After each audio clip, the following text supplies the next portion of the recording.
Hi students, this is the book Honeysuckle. First lesson, who did Patrick's homework? You are looking here, the Patrick. Patrick never did homework. Too boring. He said he played hockey and basketball and Nintendo instead. Patrick कभी भी homework नहीं करता था। वह बहुत उसके लिए उबाने वाला था। उसको वह काम नीरस लगता था। वह कहता था उसे बेसबॉल, बास्केटबॉल और निंटेंडो नाम का एक वीडियो गेम खेलना ही उसको पसंद था। His teacher told him, Patrick, do your homework or you will not learn a thing. उसके शिक्षकों ने हमेशा उससे कहा, पैट्रिक, अपना होमवर्क पूरा करते रहो, नहीं तो तुम कुछ भी नहीं सीख पाओगे। And it's true. Sometime he did feel like a ignoramus. और यह सही है, कभी कभी उसे लगता था कि वह उपेक्षित सा है या मूर्ख है, पर वह कुछ भी करने के लिए असमर्थ था। उसे तो होमवर्क से नफरत था। हेटेड का मतलब होता है नफरत, इग्नोरमस का मतलब होता है उपेक्षित, और निंटेंडो एक गेम है इस पर जिसको खेला जाता है। You are looking here is the Patrick, it is his cat, this is the tiniest size a man.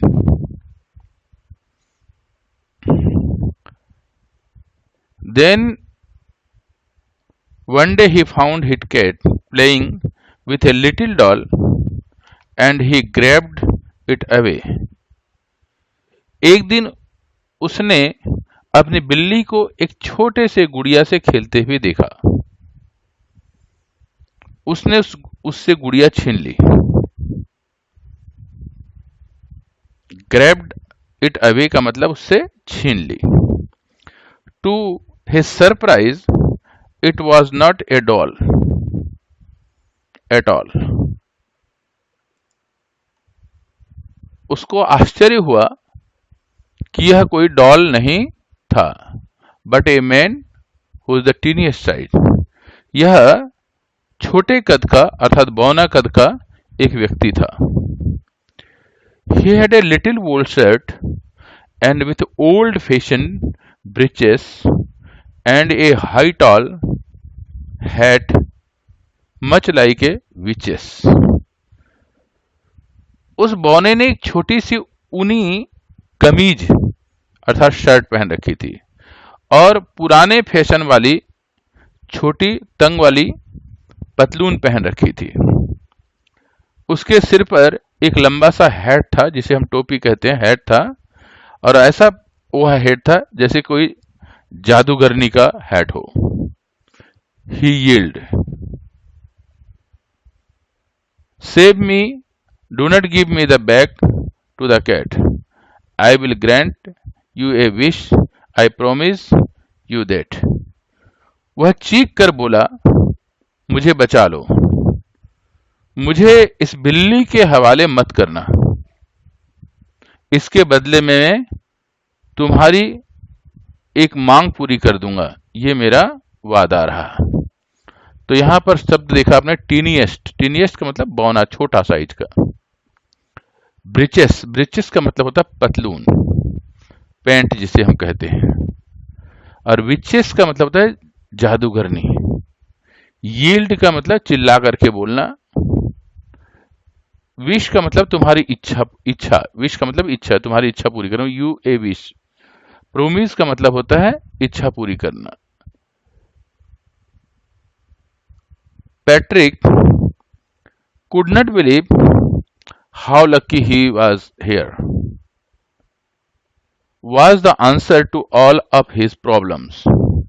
So he said, only if you do all my homework till the end of the semester, that is 35 days. Patrick को अपने अपनी ही खुशकिस्मती पर विश्वास नहीं हो रहा था, अर्थात वो भाग्यशाली समझ रहा था अपने आप को। अब तो उसके पास अपनी समस्याओं का सुलह करने का एक रास्ता भी हो गया। इसलिए वह बोला, तुम्हें मेरा सारा होमवर्क इसी सत्र के अंत में ही 35 दिनों के अंदर पूरा करना होगा। If you do a good enough job I could even get edge. यदि तुम यह सारा काम अच्छी तरह कर दोगे तो मुझे ए ग्रेड मिल जाएगा। टिल द एंड का मतलब आखिरी तक, प्रॉब्लम्स का मतलब होता है समस्या, बिलीव का मतलब होता है विश्वास करना, और इनफ जॉब मतलब सारा काम कर देना। एस, एस का मतलब होता है a grade. The little man face wrinkled like a dishcloth thrown in the hamper.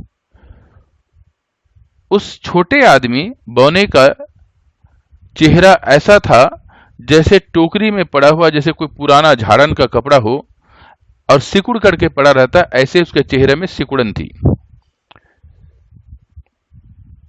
और he kicked his legs and doubled his fists, and he grimaced and scolded and pursed his lips. Oh, am I cursed? But I will do it. उसने अपनी टांगे जोर से फटकारी और अपनी मुट्ठियां जोर से भींच ली, मुंह को बिचकाया और अपने होठों को गुस्से से दबाते हुए उसे अच्छी तरह मतलब होठों को सिकोड़ा, अर्थात होठों को दबा लिए दांतों से। ओह, मैं तो फंस गया, पर फिर भी मैं तुम्हारी मांग पूरी करूंगा। यहां रिंकल्ड का मतलब होता है झुर्रियां, डिस्क्लोथ का मतलब होता है झाड़न, जिससे हम लोग कोई पुराना कपड़ा होता है जिससे कपड़ा झाड़ते हैं। हैम्पर का मतलब होता है टोकरी। किक्ड हिज लेग्स का मतलब होता है अपने पैरों को फटकारा। डबल्ड हिज फिस्ट का मतलब होता है उसको मुट्ठियों से भींचा, अपनी मुट्ठियों को गुस्से से भींचा। और ग्रीमेस का मतलब होता है क्रोध से मुंह को बिचकाना, मुंह बनाना। स्कोल्ड का मतलब होता है भौं चढ़ाना। और पस्ड का मतलब अपने होठों को दांतों से दबा करके गुस्सा दिखाना।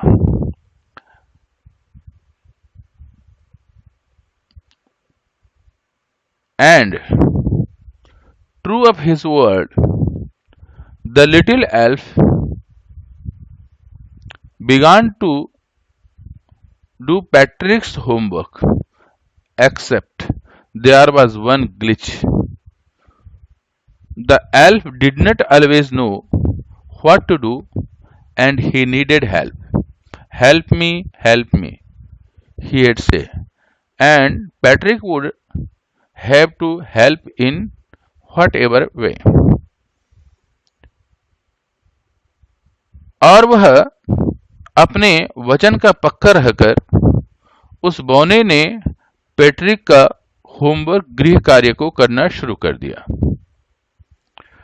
उसने इस काम में एक कठिनाई महसूस की, अर्थात उसके सामने में एक कठिनाई आई। उसे समझ में नहीं आता था कि काम किस प्रकार करे। उसकी मदद करनी होगी, मेरी मदद करो, वह कहता रहता था, और पैट्रिक को मदद करनी पड़ती थी हर तरीके से।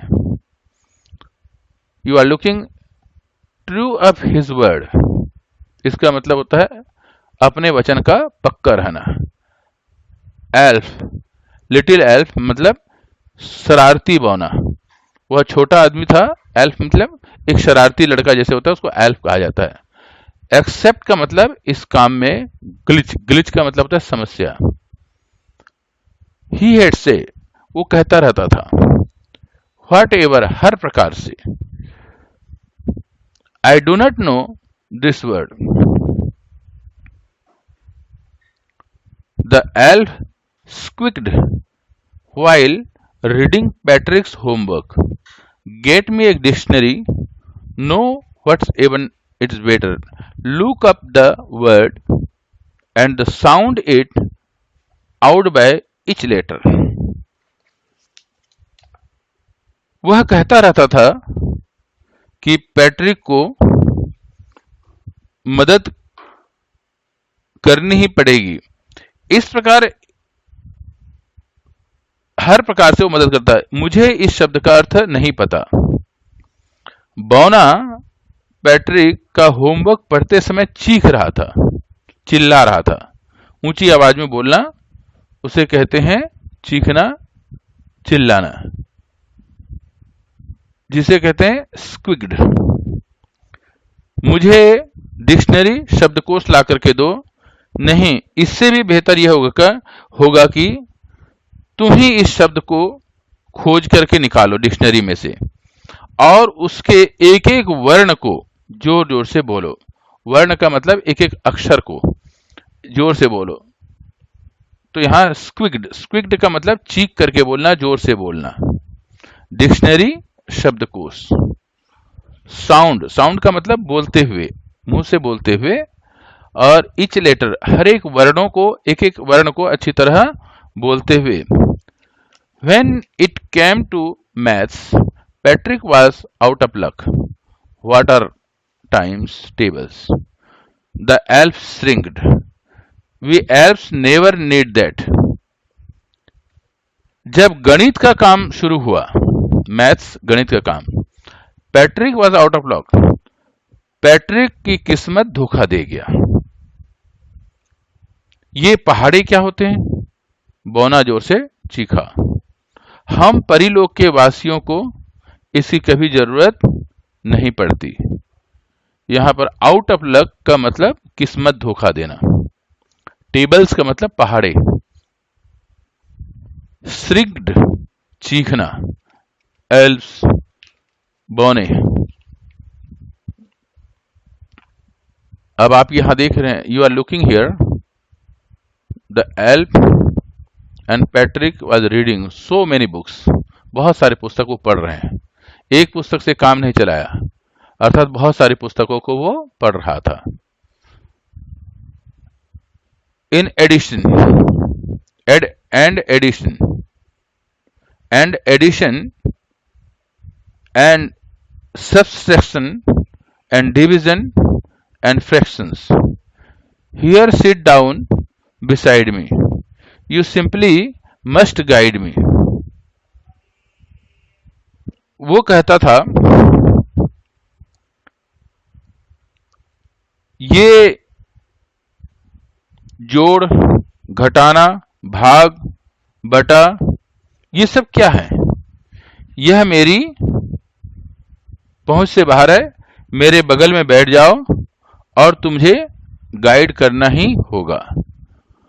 तो एडिशन का मतलब होता है जोड़, सबट्रैक्शन का मतलब होता है घटाना, घटा जिसे कहते हैं। डिवीजन का मतलब होता है भाग करना। फ्रैक्शंस का मतलब होता है बटा, जिसे हम दशमलव कहते हैं। बिसाइड का मतलब होता है बगल में बैठना। गाइड मी का मतलब होता है समझाना। Elves know nothing of human history. To them it is a mystery. So the little elf, already a shouter, just go louder, go to the library. I needed books, more and more books, and you can help me read them too. परिलोक में रहने वाले लोगों को इंसानी इतिहास, मानव इतिहास के बारे में कोई जानकारी नहीं होती। उनके लिए एक रहस्यमय, उनके लिए सब बातें एक रहस्यमय है। इसलिए बौना जो पहले से चीख पुकार कर रहा था, अब और ऊंचे स्वर में बोला, पुस्तकालय जाओ, लाइब्रेरी में जाओ, मुझे पुस्तकों की जरूरत है और तुम ही उसे पढ़ने में मेरी मदद कर सकते हो। मिस्ट्री का मतलब होता है रहस्य। ह्यूमन हिस्ट्री, इंसानी इतिहास, मनुष्यों का इतिहास। लाउडर का मतलब होता है जोर से। साउटर मतलब ऊंचे स्वर में बोलना। लाइब्रेरी पुस्तकालय। TOO माने भी। As a matter of fact, every day in every way, that little elf was a nag. Patrick was working harder than ever, and was it a drag? He was staying up nights, had never felt so weary, was going to school with his eyes puffed and bleary. वास्तव में हर दिन अलग अलग तरीके से वह बौना उसे तंग करता रहता था। पैट्रिक को पहले ही की अपेक्षा कहीं अधिक मेहनत करनी पड़ रही थी। रात को देर तक जागता था। उसे इतनी अधिक थकावट पहले कभी नहीं हुई। जब वह स्कूल जाता तो उसकी आंखें सूजी हुई और धुंधली सी होती थी। फैक्ट का मतलब होता है वास्तव में। नैग, NAG, नैग, नैग का मतलब शिकायत करना, शिकायत करता रहता। हार्डर का मतलब कठिन। ड्रैग का मतलब थकावट, थका हुआ रहता था वो। स्टेइंग अप मतलब जागता था। Felt so very, felt so weary, वो उसकी आंखें, वियरी का मतलब थकी हुई रहती थी, वो थका हुआ रहता था हमेशा। जब वो स्कूल गया तब उस समय उसकी आंखें पफ्ड, पफ्ड का मतलब होता है सूजी हुई रहती थी। ब्लेरी का मतलब होता है धुंधली, धुंधली रहती थी। Finally,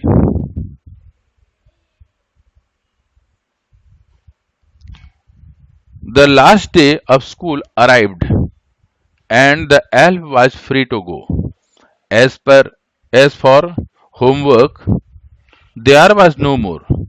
So he quietly and slyly slipped out the back door.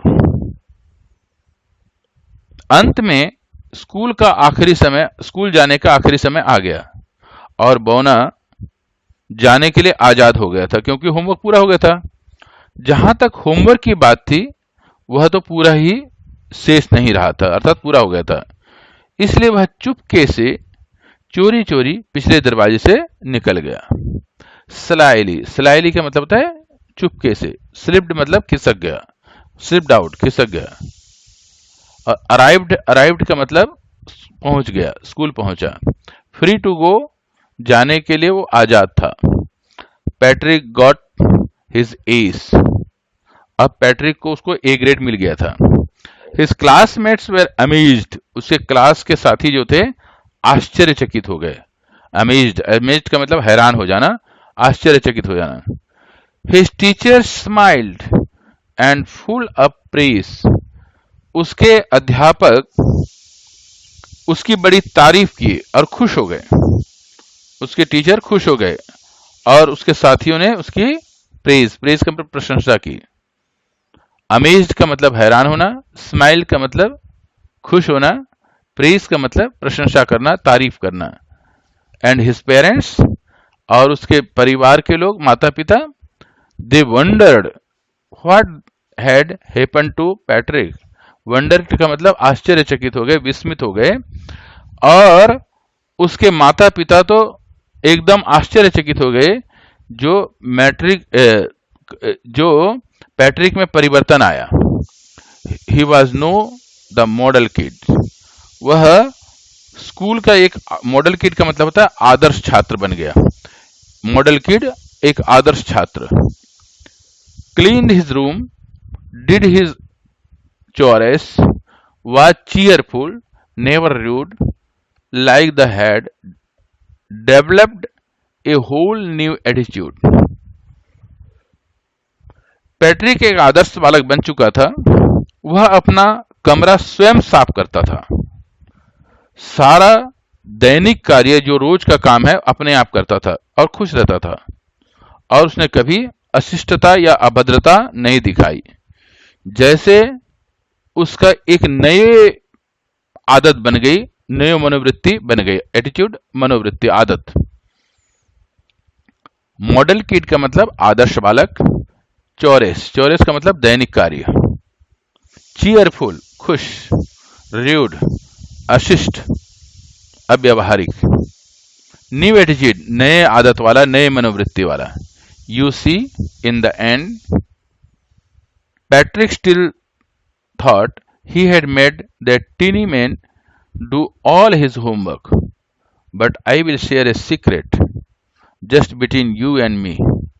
It was not that elf. Patrick had done it himself. You see, तुम देखो, देखिए, आखिर में पैट्रिक अभी भी यही सोच रहा था कि उसका कार्य बौने ने पूरा किया, अर्थात उसका होमवर्क उसने बौने से करवा लिया था। पर मैं एक राज की बात बताता हूं, लेखक कह रहा है, पर मैं एक राज की बात बताता हूं, ये छात्रों को बता रहे हैं। मैं आप राज की बात बताऊंगा। यह बात आपके और हमारे बीच में ही रहना चाहिए। बौने ने नहीं, पैट्रिक ने ही सारा होमवर्क किया था। तो यहां पर आई विल जो शब्द है वो खुद लेखक बता रहा है, और लेखक का नाम है Carol Murray. You and me, तुम्हारे और मेरे बीच में। तो पैट्रिक ने ही सारा होमवर्क किया था। अब पाठ के प्रश्नोत्तर के बारे में बात करेंगे। हु डिड पैट्रिक्स होमवर्क, इसी पाठ के बारे में। Answer the following questions, refer to the part of the text whose number is given against the question. This applies to the comprehension questions throughout the book. आप यहां पर देख रहे हैं जो शब्द है, दो है, जिसके पीछे जो अंक है वो उस पैराग्राफ के बारे में बात करता है, अर्थात दूसरे पैराग्राफ के बारे में। What did Patrick think his cat was playing with? What was the really? Patrick thought that his cat was playing with a little doll. It was, in fact, a very small sized man, an elf. Question number 2. Why did the little man grant Patrick a wish? ये भी second paragraph का है। Answer, Patrick had saved the teeny man's life from the cat by not handing him back to the cat. So he promised to fulfill one wish of Patrick. Question number 3, ये तीसरे paragraph से है। What was Patrick's wish? Patrick hated doing homework. His greatest wish was that the little man should do all his homework till the end of the session. Question number 4. In what subjects did he little man need help to do Patrick's homework? ये पांचवा और छठे paragraph से है। The little man needed Patrick's help in maths, English and history. Question number 5. How did Patrick help him? Seventh paragraph में से है। Patrick sat beside the little man and guided him. He brought books from the library and read out of him. Question 6. Who do you think did Patrick's homework? The little man or Patrick himself? Give reason for your answer. In 9th और 10th paragraph में से आपको answer देना है। It was Patrick himself who actually did all the homework. He had to help the elf again and again with guidance of books. Next question, working with language. The pill in the blanks in the sentences below with the words or phrases from the box. You may not know the meaning of all the words. Look such words up dictionary. Ask your teacher. This is question number 1. Some people. Who stole? Question number 3. This. Question number 4. Dash dash. Question number 5. Can you? Question number 6. I started early. Question number 7. She say she's. You can look here the answer. यहाँ पर तुम्हारे को answer दिया है. पहले का उत्तर होगा HRS, दूसरे का उत्तर होगा मिस्ट्री, तीसरे का होगा सेमेस्टर, चौथे का ट्रू ऑफ हिज वर्ड, पांचवें का होगा लुकअप, छठे का होगा आउट ऑफ लक, सातवें का होगा between you and me. Use clues given below to complete this crossword puzzle. यहां एक पजल दिया है.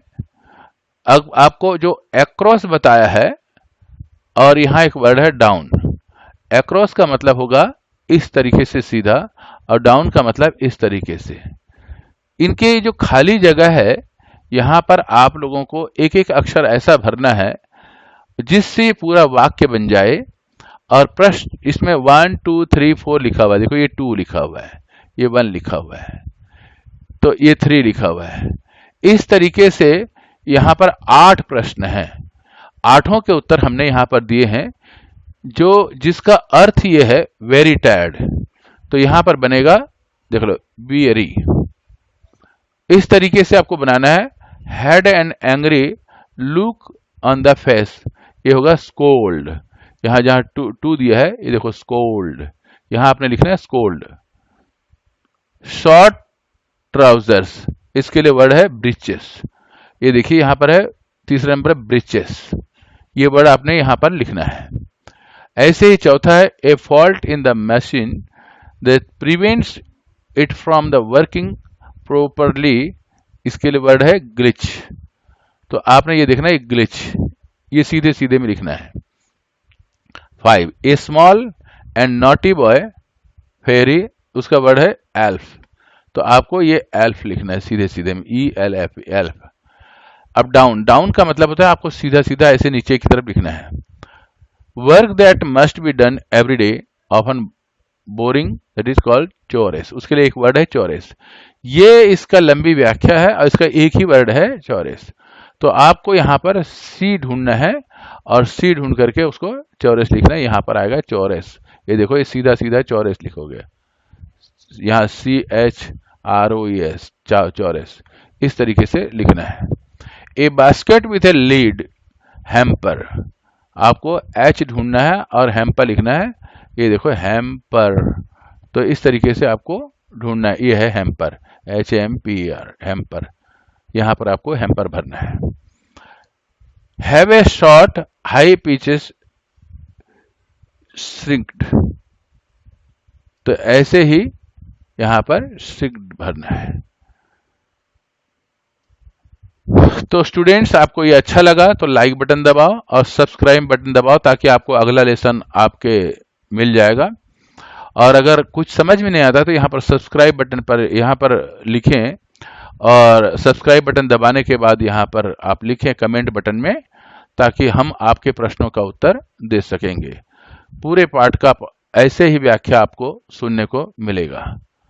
Thank you. फिर उसके बाद अगले पाठ में मिलेंगे, उसके लिए आप सब्सक्राइब बटन दबाएं. Thank you. नमस्ते.